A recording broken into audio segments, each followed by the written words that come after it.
सर्वांना क्रांतिकारी जय भीम।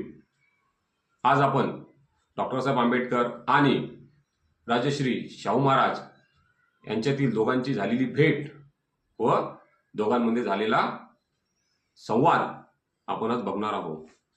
डॉक्टर साहेब आंबेडकर यांनी प्राथमिक शिक्षण आणि माध्यमिक शिक्षण भारतातून पूर्ण केल्यानंतर व उच्च शिक्षण हे कोलंबिया विद्यापीठ आणि इंग्लंडमधील विद्यापीठ तसेच ग्रेस येथील विद्यापीठ म्हणजे पाश्चात्य देशात जाऊन डॉक्टर बाबासाहेब आंबेडकरांनी पदव्या घेतल्या।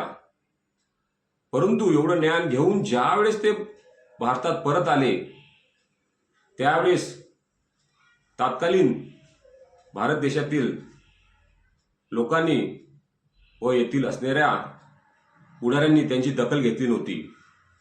त्याचं एकमेव कारण होतं ते तर डॉक्टर बाबासाहेब आंबेडकर हे महार होते, म्हणजे अस्पृश्य होते।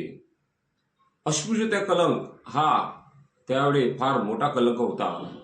त्याच्यामुळे एखाद्या व्यक्तीने बाहेरगावी जाऊन कितीही ज्ञान घेतले तरी तो अस्पृश्यता असल्यामुळे त्याची दखल व त्याच्या ज्ञानाची दखल पाहिजे तशी कोण घेत नव्हते। काळामध्ये राजश्री शाहू महाराज यांना अशी बातमी करते की एक महाराचा पोरगा हा अमेरिकेवरून शिकून आलेला आहे। त्यावेळेस त्यांना खूप आनंद होतो।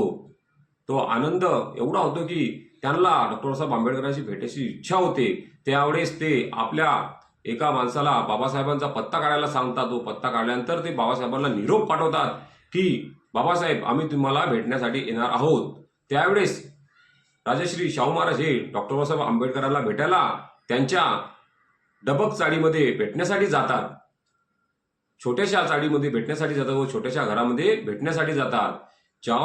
त्यावेळेस बाबासाहेब शाहू महाराजांना बोलतात, शाहू महाराज तुम्ही राजा आहे, जर तुम्ही आज्ञा दिली असती तर मी स्वतः तुम्हाला भेटायला आलो असतो। त्यावेळेस शाहू महाराज बोलतात, हो बाबासाहेब मी तर नुसतं परंपरेने राजा आहे, तुम्ही तर ज्ञानाचे राजे।